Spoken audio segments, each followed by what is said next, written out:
Kampani ya Agro-Inputs Suppliers Limited AISL ndi imodzi mwa kampani zochepa zomwe zikudzipereka pothandiza kutukula ntchito za ulimi kuno ku Malawi. Kampani inayamba ntchito zake mchaka cha 1998 koma inalembetsedwa kukhala yovomerezeka ndi boma mchaka cha 2003. Likulu lake lili ku Kanengo mu mzinda wa Lilongwe, koma imagwira ntchito zake mzigawo zonse za dziko lino kudzera kwa alangizi ndi ogwira ntchito ena omwe amafikira ponseponse. AISL inakhazikika kale m'maboma a Ntchewu, Dedza, Mchinji, Dowa, Kasungu, Nkhisi, Salima, Blantyre, Mzimba komanso Mzuzu. Kampani imagwira ntchito ndi alimi akuluakulu komanso ang'onoang'ono. Kampani imagwiranso ntchito ndi nthambi zina za boma. Kampani komanso ochita business yogulitsa mbewu ndi zipangizo za ulimi ma agro dealers. Mwachitsanzo, kampani imapanga komanso kugulitsa mbewu za makono za mtedza, soya, nyemba ndi zina zomwe zimakhala zovomerezeka ndi boma. Iwowa amakhulupirira kuti kubwereza mbewu kangapo ndi zina mwa zifukwa zomwe zimapangitsa kuti alimi asakolole zochuluka zomwe zimathanso kuchepetsa phindu lomwe amapeza mu ulimi wawo. Ku Kanengo, kampani ili ndi makina omwe amatha kusenda mbewu pafupifupi makilogalamu 2000 pa ola limodzi. AISL imachitanso migwirizano yosiyanasiyana ndi alimi, ndipo mwa zina imapereka mbewu monga soya komanso mtedza kwa alimi pa ngongole. Iwowa alinso ndi migwirizano ndi kampani zogula mbewu zomwe zikupereka chitsimikizo kuti alimi sangasowe msika wa mbewu zawo, ndipo amawagula pa mtengo wabwino kutengera ndi momwe pa msika pakuyendera. Mtengo umene ife timagulira sukhala wochepekera minimum price imene boma limapereka. Timagula pa minimum price. Andiso kagrededwa kabwino kakachitika kuti munthu uja anasankhula mbewu zija nkuzika m'magulu 1, 2, 3 muyenereka. Mtengo wake umakhala pamwamba pa minimum price imene boma limapereka. Ndiye muona kuti pangwirizanowu pali phindu ndithu kwa alimi. Ifeyo ngati Agro-Inputs Suppliers Limited tili ndi mgwirizano wa msika umene takhala nawo ndi anzathu a m'misika akunja amomuno, imene yoti panopa tili ndi danga loti pa next 5 years kuchoka chaka chino cha 2021 mpaka 2026 tikhala tikuperekera katundu kumsika umene uja. Kusenzera kuti alimi aja alikhale pa contract farming ndi ife aja ali kale guaranteed kuti ali ndi msika woti katundu apita. Ochita malonda ali ngati yankho ku mavuto omwe alimi akumana nawo kamba kakusintha kwa nyengo. Ichi n'chifukwa chake a AISL amapanga feteleza wa mbewu za mgulu la nyemba kapena kuti inoculant pofuna kuti mbewu zizikhala za thanzi komanso zochuluka. Fetelezayu amapangidwa kulikulu la kampani mu mzinda wa Lilongwe motsatira ndondomeko zapamwamba kwambiri, ndipo amapezeka mu sitolo za agro dealers zochuluka mdziko muno.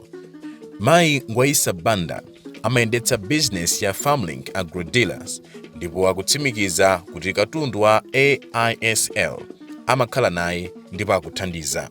Panopa anthu akukonda kwambiri inoculantiyo kugwiritsa ntchito kusiyana ndi mbuyomu anthu ankakayikira ankaona ngati kuti mwina kungolima soya uja osatira china chilichonse ndizotheka, koma panopa akuzindikira kuti akatira inoculant zokolola zija zomakhala zochuluka. Ena mwa alimi omwe ali pa gulu la Chinkhombe Cooperative ku Kasungu komweko ndipo amagwira ntchito ndi kampani akuti inoculantiyu akuthandiza kwambiri.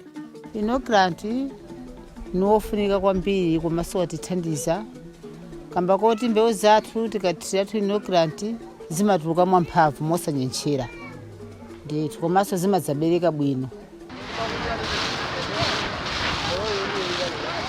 Pozindikiranso kuti dziko la Malawi likupezana ndi mavuto potumiza mtedza ku mayiko akunja kamba kachuku kapena kuti aflatoxin, kampani ya AISL yapezanso mankhwala ena omwe akuchepetseratu kupezeka kwa aflatoxin mu mbewu monga mtedza otchedwa Aflasafe.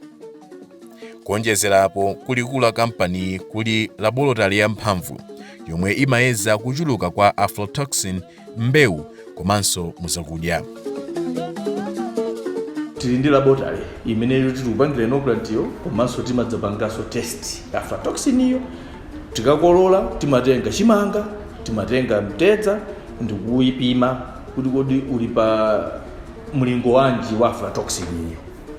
Service imeneyi tikuthandizira alimi ang'onoang'ono amene tinawo pa contract chifukwa ndi kuti zokolola zawo zimene tawagula zikupita kuti kumsika ndi kuti wali pa msika. Komanso tikuthandizira wena onse amene akufuna service imene yakhoza kubwera ku AISL ku Kanema kudzapempha service imene amalipira. Kumbali yothetsa mavuto akasungidwe ndi kasamalidwe ka mbewu, kampani imagulitsa matumba amakono otchedwa Agro-Z omwe safunikanso kuthira mankhwala kuti mbewu zitetezedwe kwa anamkafumbwe ndipo alimi ambiri akuwakondanso. A Patrick Kamanga amayendetsa bizinesi ya zipangizo zakumunda yotchedwa Saju m'boma la Kasungu ndipo ati nthawi zambiri pomwe kampani ya AISL ikuyambitsa zinthu zatsopano amafunsidwa maganizo zomwe zimathandiza kuti katundu yomwe akugulitsa afikire zofuna za alimi yake. Masakawa ubwino wake ndokuti sukha ndi riski ya nkhani yokuti kapena kuopsedwa kuti mankhwala andira ukhosi ndi amba chimfine kapena zina zoterozo. Koma unkashuwa kuti menda tenga sakali ndikuyika zinthu izi ndikumanga kutsekera bwinobwino zinthu zatetezeka, iwenso sukha ndi vuto loopsedwa kuti mwina mankhwala ndi ambisa matenda ndi zina zoterozo. So zikuonera kuti ma products awo ndofunika komanso ndothandiza kwambiri.